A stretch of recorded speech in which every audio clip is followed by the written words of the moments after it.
Now we got the fans main event, baby. Now we got the fans main event, baby. Nate the Train Landwehr. Nate the Train Landwehr, baby. I'm betting Nate. No, I'm just kidding. I'm not betting Nate. You saw in his recent fight, Nate was getting pieced. He was getting pieced up on his feet. He has 3 knockout losses in his career, and all 3 of them occurred in the UFC. So he definitely relies on his chin. He's a junkyard dog. He wants to rely on his chin, and he puts it on you till you either break or just, you want to find a way out of there. I'm not betting Nate. I love Nate. I bet on Nate. I bet him against Onama. I love his fight style. Obviously, everybody loves his fight style. He's at home in front of his home fans. The fans are going to get hype. But I definitely think this can be a value play. All right, so hear me out. Nate Landwehr, he has 3 knockout losses in his career. All 3 of them occurred in the UFC. All 3 of them have occurred in the last 4 years.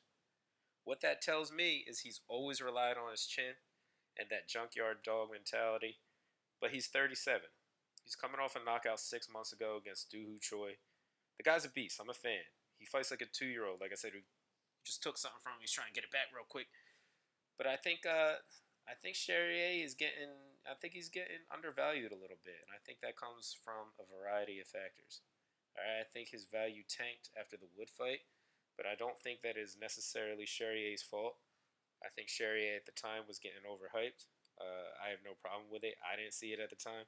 I think it's more of his look, his aura, how he fights. He's very technical. He's a better grappler. He's a better striker. He has better cardio. I think he's better everywhere. I don't think there's a single place outside of Nate Landwehr just doing Nate Landwehr things and pulling a rabbit out of the hat. I don't think there's a single place that Nate Landwehr can beat Charrier here. All right, and the reason his value tanked was because Nate Wood is extremely underrated. He lost to Nathaniel Wood, one of the most underrated fighters in that division. Debatably in the entire UFC. I bet Wood there. I put 3 units on him. I'm not saying fully confident, but at the odds he was at, I'm pretty sure he was like plus 280 or something. I took Wood all day. I thought that was an easy play at that value. I think Nate was getting slept on. Because I think if you were to create a fighter that can beat Morgan Charrier, it's Nate Wood.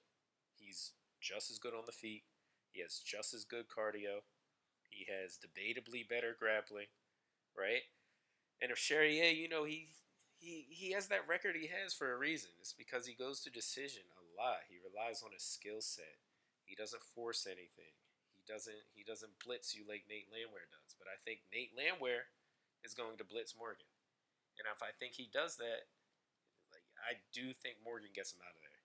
So I actually love this play here. This is my most confident pick on the card. I'm going Morgan Charrier. I'm putting 3 to 4 units on him. Follow me on TikTok if you want to see what I'm playing. But this is my lock of the week. It's the people's main event. Yeah, give me Morgan Charrier all day. I'm going to parlay him. Like I said, I'm going to put 4 units on him. And I may even sprinkle in a knockout, but that's kind of doing too much. But yeah, we're degenerates, man. Let's do this. Nah, I'm just kidding. So give me 4 units, Morgan Charrier.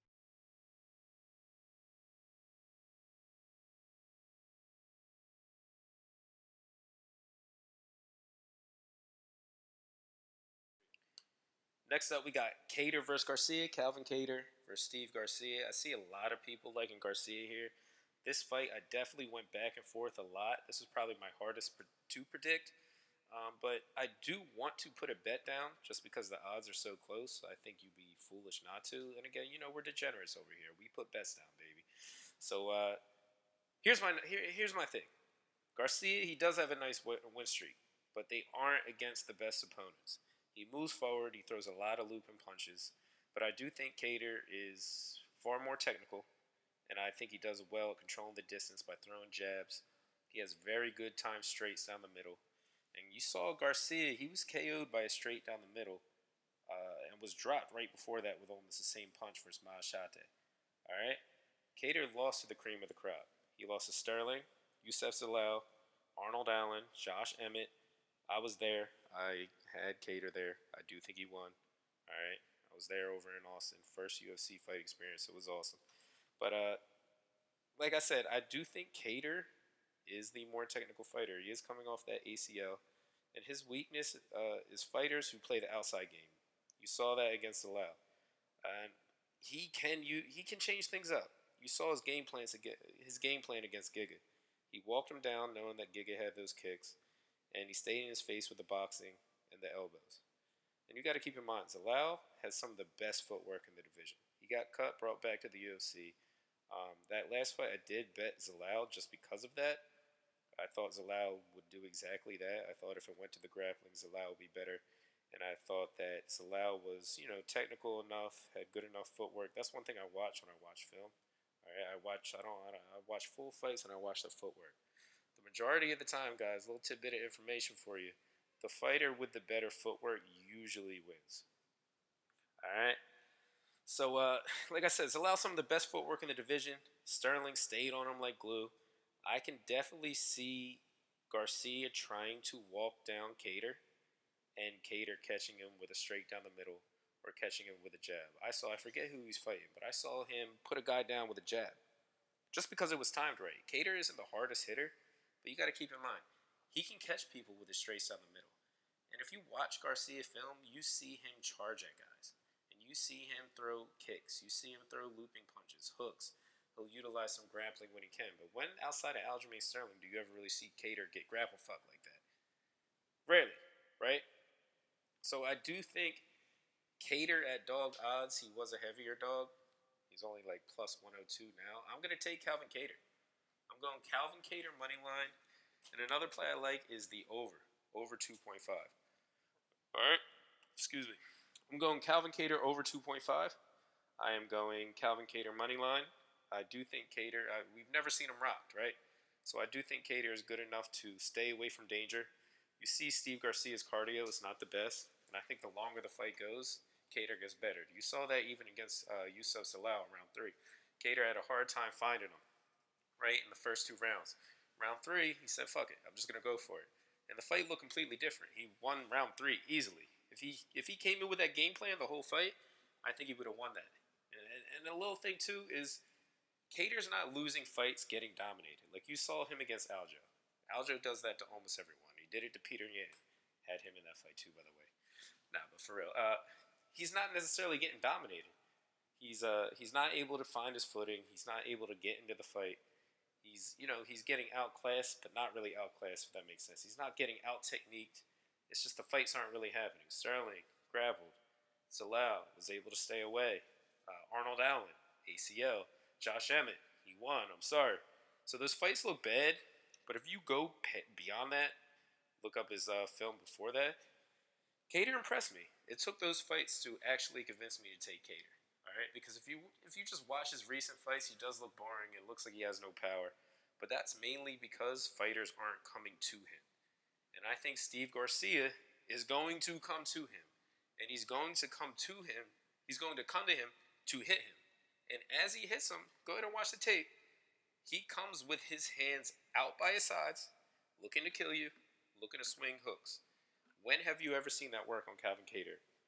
Go back and look up his film. When have you ever seen Calvin Cater rocked? Rarely ever. He's a distance management pro. Now, he could go down 2 rounds. Now you're sitting watching the fight on one cheek, right? But at dog odds, I'm giving you guys the dog of the week. This is my dog of the week. I'm going Calvin Cater money line over 2.5. Lock it in.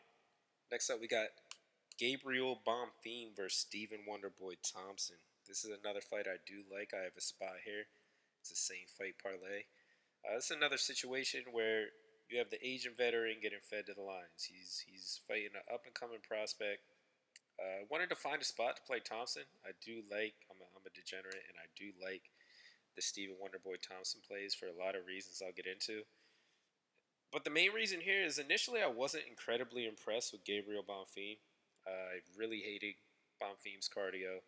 You saw him break versus Nicholas Dalby. But I don't think Thompson is that kind of fighter to break Bonfim here. Dalby really broke him just by really making Bonfim dance a lot. You saw it wasn't necessarily the punching pace. It was more so him just making Bonfim get on his back foot, backpedal, circle. And that alone was enough to break Bonfim. But that at the time was when Bonfim thought he was that guy, right? He could kill anybody. He was new to the UFC. He was getting round one subs. He was getting knockouts. But the pace Dalby put on Bonfim, it was absurd. And I don't think Wonder Boy is the fighter to do it here. He's more of an outside fighter. He likes to, do his side kicks, his front kicks, his head kicks. He'll blitz in every once in a while with a 1-2. But for the most part, he's not looking to hurt you early. All right, Bonfim's BJJ is great, and so is his wrestling. He has a really quick double, but I wish he would utilize it more. He kind of picks a shot, which is good because you have to do that against a fighter like Wonder Boy. You can't really just go out there and shoot doubles from across the octagon. You do have to time it. You have to wait for him to blitz in before you change levels and get under on that double. But I do think recently Bonfim is afraid of gassing out, which is actually good for us. Most of his fights go to the ground because his opponents shoot on him. So I think a lot of the reason he doesn't grapple as much as he should is because deep down he knows he did have a cardio issue, right? But I could see a scenario where Thompson is skilled enough to deny some initial takedowns. If he does get taken down in the first, he can get back up to his feet. You've seen him do that against Gilbert Burns. Not so much Bilal, but he had good takedown defense against Bilal. And you also saw him do that against Shavkat, right? He lasted around against Shavkat, who debatably is a better grappler than all of them. I don't think so per se, especially if that fight with Ian Gary, but that's a whole other story. So, like I said, he was able to do that with Shavkat, and like I said, I tried to find an angle to bet Thompson winning this, but I couldn't find one. But I do think Thompson can keep it closer than the odds indicate, and I do think he can last a round, even if it does go to the mat. I think he's pretty tricky off his back, just defensively. I think he has phenomenal takedown defense, but he is 42. I see a scenario where Bonfim tries to stand with him for a little bit. He times a takedown or he clinches Thompson up against the cage. Thompson does his, little split, keeps it on the feet. Bonfim keeps working, but like I said, Bonfim does fight a lot smarter after that Dalby fight. He kind of takes his time with it, and I do think he does eventually get it to the ground. So here's my play for this fight, gentlemen. All right, give me Bonfim moneyline and the fight to start round two, and then a little sprinkle with a Bonfim sub. I'm not super confident in that because I really do respect Stephen Thompson's anti-grappling, but I could see like a round two, round three sub. I'm really hoping that this goes to round two because if it does, I think it hits. Unless Wonder Boy hits some kind of like kick out of nowhere or something. But yeah, give me Bonfim money line parlayed with fight to start round two.